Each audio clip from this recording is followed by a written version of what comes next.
사랑하는 성도 여러분, 8월 25일 화요일 아침입니다. 오늘 우리에게 주신 하나님 말씀은 로마서 14장 1절로 12절의 말씀입니다. 제가 봉독하겠습니다. 믿음이 연약한 자를 너희가 받되 그의 의견을 비판하지 말라.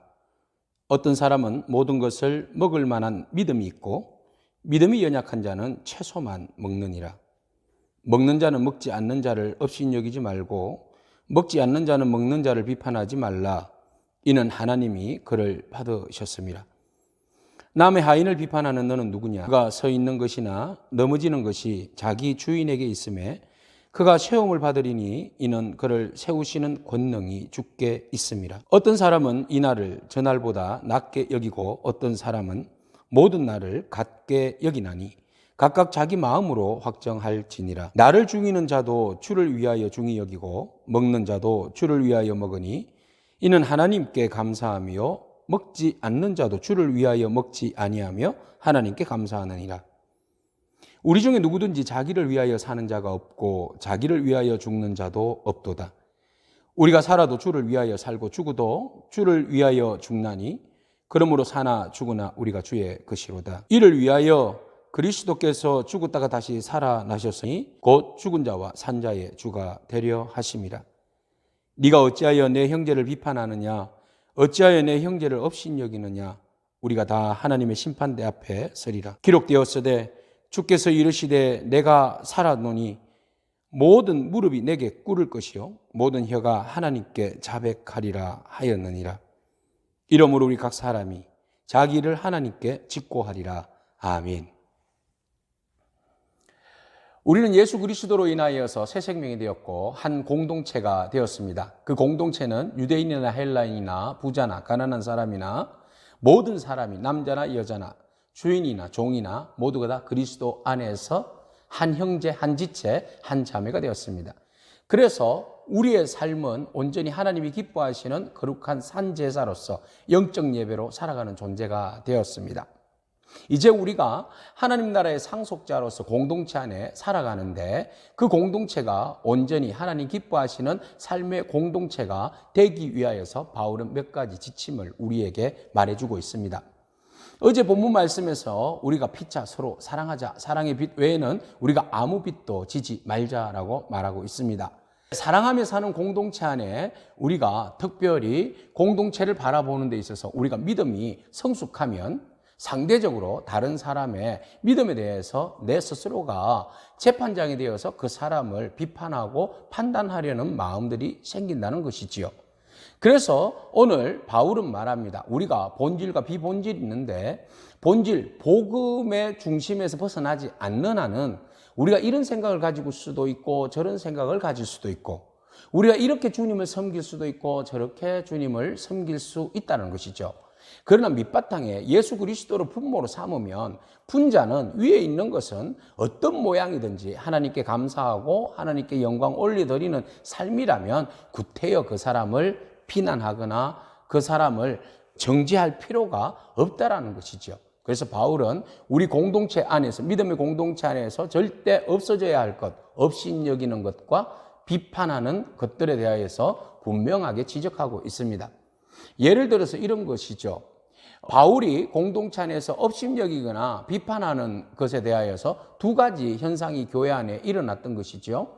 하나는 무엇인가 하면 먹는 문제입니다. 하나님께서 뇌이기를 통하여서 부정하게 정해놓으신 음식물에 대해서 유대인들 또 헬라인들 사이에 어떤 음식은 먹어야 하냐, 먹지 말아야 하는가, 또 고기를 먹지 마라 했는데 우상하게 바치는 고기들 있지 않습니까? 그런데 그것을 감사히 기도하고 모르고 먹은 것은 죄가 아니다. 뭐 이런 이야기들이 이제 고린도전서에 보면 있기도 한데요. 어떤 사람은 채식주의자가 있고 어떤 사람은 구별 없이 하나님께 감사하며 먹으면 어느 것을 먹든지 문제가 되지 않는다. 감사하고 먹는 것은 문제가 되지 않고 먹는 것이 그 사람을 더럽히는 것이 아니라 그 속에서 나오는 것이 사실 그 사람을 더럽히는 것이다. 이렇게 정의를 내리기도 합니다. 근데 어떤 사람은 구태여 나는 이거 안 먹겠다 했는데 왜 안 먹느냐고 그 사람을 비방할 필요가 없다는 것이죠. 또 안 먹는 사람은 먹는 사람에 대해서 비난할 필요가 없다는 것이죠. 우리가 무엇을 먹든지 마시든지 그 사람이 온전히 그리스도의 사람으로 세워지는 것이 중요하다는 것이죠. 근데 예수 그리스도께서 죽음으로 인해서 한 영혼을 불러다가 그 사람을 온전한 그리스도인으로 세워 가시는데, 우리가 그 사람을 내 마음에 들지 않는다, 내 취향과 내 생각과 내 신앙관과 맞지 않는다 해가지고 그 사람을 비판하고 업신여기고 정죄함으로 인해서 주님이 세운 사람을 그냥 넘어뜨리게 하면 안 된다는 것입니다. 예수 그리스도께서 정말 몸을 다 바쳐서 한 영혼을 세웠는데, 우리가 그 사람을 정죄해서 무너뜨리면 우리 안에 무슨 권한이 있어서 그 사람을 넘어뜨리는 겁니까? 그래서 바울은 말합니다. 우리가 절대 그 사람의 어떤 삶의 스타일을, 신앙의 스타일을 가지고 그 사람을 정죄하고 넘어뜨려서는 안 된다는 겁니다. 그래서 그 정죄함으로 마지막 절에 네가 하나님 앞에 다 고하게 된다, 직고하게 된다, 이렇게 말하고 있습니다. 심판장이신 하나님께서 마지막 날에 우리의 삶의 모든 것들을 다 정리해서 그 사람을 평가할 텐데, 스스로가, 내 입 스스로가 ourselves 이렇게 되어 있죠. 우리 스스로가 하나님 앞에 account라고 되어 있어요. 세마다 무엇을 세마는 겁니까? 장부에 적힌 대로 세밀하게 회개하는 것을 말하는 거예요. 심판대 앞에서 내가 그 사람을 비방하고 비판하고 판단하고 정죄한 모든 것들을, 내가 그 사람을 말한 모든 것들을 하나님 앞에 다 직고하게 돼 있다는 거예요. 그러면 얼마나 이게 무서운지를 아시죠?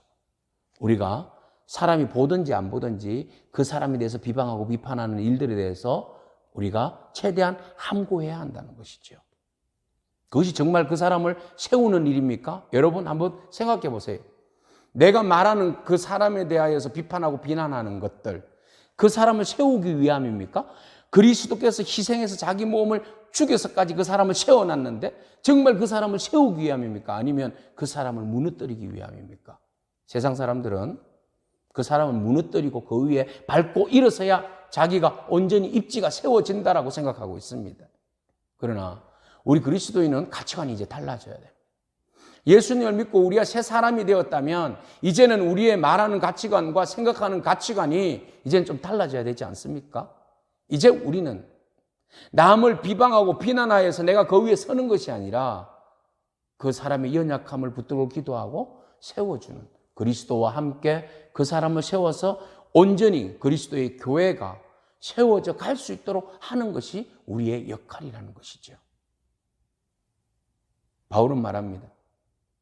우리가 세워지고 구원받은 것들에 대해서 우리가 온전히 무엇을 하든 하나님 앞에 감사하는데, 우리의 사는 것이 이제 뭐냐, 우리의 죽는 것이 뭐냐, 우리의 삶의 관심이 뭐냐는 거죠. 인생의 관심이. 우리의 살고 죽는 것이 무엇을 위하여서 살고 죽는 것이냐.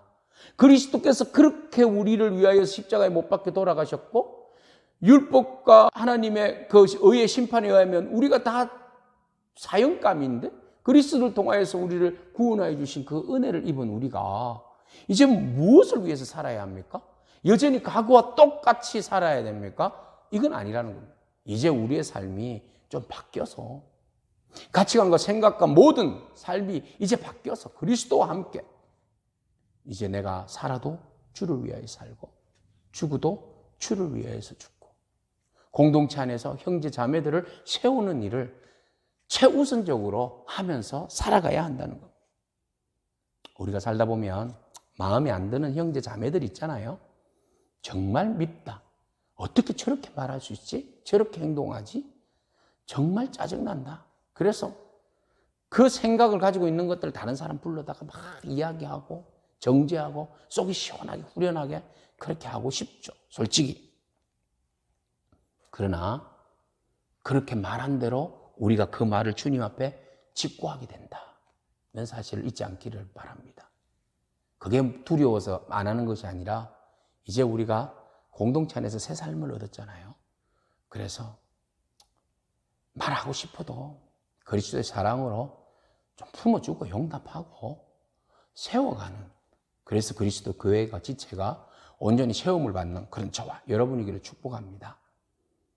바울은 우리의 삶의 목적에 대해서 분명하게 말하고 있어요. 9절에 이를 위하여 그리스도께서 죽었다가 다시 살아나셨으니 곧 죽은 자와 산 자의 주가 되셨으므로. 우리를 위하여서 그리스도께서 죽었다가 살아나셨는데, 우리 모두의 주가 되셨는데, 그럼 우리가 어떻게 살아야 하는가? 8절. 우리가 살아도 주를 위하여 살고 죽어도 주를 위하여 죽나니 그러므로 사나 죽으나 우리가 주의 것이로다. 우린 주의 것이잖아요. 그러니까 이제 살아도 주님의 영광을 위하여서, 죽어도 주님의 영광을 위하여서 사는 것이 우리의 삶의 목적입니다. 오늘 그 목적을 위하여서, 그 목적을 따라서 살아가는 저와 여러분이기를 축복합니다. 기도하겠습니다. 하나님 감사합니다. 우리가 연약한 자들을 품어주지 못하고 세워주지 못하고 우리의 입술과 우리의 생각대로 비판하고 업신여기고 그들을 정죄했던 지난날의 삶들을 고백합니다. 주님 용서해 주십시오. 본질을 벗어나서 비본질적인 것들로 그리스도께서 세워주신 그 영혼들을 실족해 하고 무너지게 했습니다. 하나님 그 죄를 용서해 주시고, 하나님 우리가 살아도 주를 위하여서 죽어도 주를 위하여서 살아야 함을 늘 언제나 잊지 않게 하옵시고, 이것이 본질인데 우리 교회 공동체가 세속적이고 세상적인 가치와 세상적인 말놀이와 말잔치에 아버지 하나님 넘어지지 않도록 오직 우리의 관심은 사람을 세우고 치료하고 회복하고 구원하고, 그리하여서 우리를 위해서 죽고 사신 예수 그리스도를 위하여서 한 영혼 한 영혼 세워가는, 그러므로 우리의 삶이 사나 죽으나 그리스도의 복음을 위해서 살아가는 저희 되게 하옵소서. 예수님에게 하신 이름으로 기도합니다. 아멘. 오늘도 믿음으로 승리하는 저와 여러분에게 축복합니다. 아멘.